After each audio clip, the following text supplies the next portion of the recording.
কোনো একটি major trauma বা মেজর সার্জারির পর আমাদের বডি কী ধরনের রেসপন্স করে সে সম্পর্কে আজকে আমরা জানতে পারবো। Neuroendocrine response to injury or critical illness. It has two phase, acute phase and chronic phase. Acute হলো উইদিন আওয়ার্সের মধ্যে হয়, আর ক্রনিক ফেজ হলো ডে, কয়েকদিন থেকে কয়েক সপ্তাহ পর্যন্ত এটা চলে। অ্যাকিউট ফেজ এর মধ্যে কি হয়, elevated the counter regulatory hormones. Counter regulatory hormone কী কী আছে? Cortisol, glucagon, adrenaline. এবং এটা চেঞ্জ করে শর্ট টাইম সার্ভাইভালের জন্য এটা কার্যকর এবং এটা গুরুত্বপূর্ণ ভূমিকা পালন করে।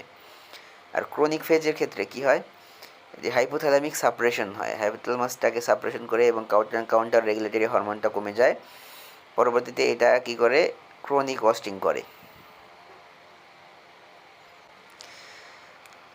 একটি ইনজুরি বা ট্রমা বা মেজর সার্জারি এগুলোর পরে আমাদের বডিতে কী কী মেটাবলিক চেঞ্জ হয় সেটি এই শকের মাধ্যমে সুন্দরভাবে দেখানো হয়েছে।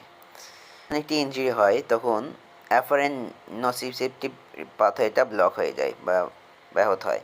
পরবর্তীতে ব্রেইন থেকে রিলিজ হয় হলো ব্রেইনের হাইপোথ্যালামাস থেকে রিলিজ হয় হলো কর্টিকোট্রফিন ফ্যাক্টর বা কর্টিকোট্রফিন রিলিজিং ফ্যাক্টর। এটা পরবর্তীতে অ্যান্টেরিয়র পিটুইটারিতে যায় এবং অ্যান্টেরিয়র পিটুইটারিকে স্টিমুলেট করে তৈরি করে এসিটিএইচ বা অ্যাড্রেনোকর্টিকোট্রফিক হরমোন অ্যান্ড গ্রোথ হরমোন।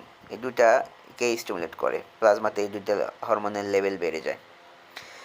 এবং এটি আরও সাথে সাথে আমাদের সেন্ট্রাল নার্ভাস সিস্টেম আরও কিছু কাজ করে। এর মধ্যে আমাদের অ্যাড্রিনাল গ্ল্যান্ডকে স্টিমুলেট করে ফেলে এবং এখান থেকে রিলিজ করে অ্যাড্রিনালিন অ্যান্ড কর্টিসল। এবং সিম্প্যাথেটিক নার্ভাস সিস্টেম স্টিমুলেটিং ফরে এই অ্যাড্রিনালিনটা রিলিজ হয় এবং এর সাথে সাথে আমাদের প্যানক্রিয়াসকে স্টিমুলেট করে এখান থেকে গ্লুকাগন, যেটি পরবর্তীতে গ্লুকোজ সিনথেসিস বাড়ায়, গ্লুকোনিওজেনেসিসের মাধ্যমে বিভিন্ন সোর্স থেকে গ্লুকোজ তৈরি বাড়ায় এবং পরবর্তীতে যে ট্রমা বা যে ইনজুরিটি হয়েছে সেটিকে ট্যাকেল দেওয়ার চেষ্টা করে। এবং